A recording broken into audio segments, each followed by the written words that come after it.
Денешните бројни точки од пообемниот дневен ред на 10-та седница на Советот на општина Прилеп, по едногласното изгласување од страна на советниците кои претежно се однесуваа на урбанистичкото планирање, уште еднаш ја покажаа нововостановената практика за синхронизирана и ефективна соработка меѓу локалната самоуправа и Советот со цел континуирано успешно спроведување на процесот за легализација на дивоизградените објекти. Според податоците, од конституирањето на Советот, поточно од месец април па се досега, по 10 одржани седници на Советот, локалната самоуправа има постапено по повеќе од 300 барања, од кои во најголем дел одговорено е позитивно.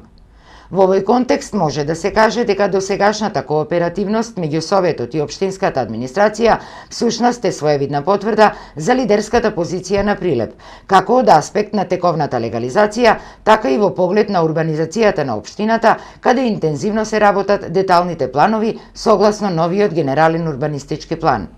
Покрај дискусиите за урбанизмот на денешната седница беа назначени и новите членови на управните и надзорните одбори од неколку основни училишта и јавни претпријатија.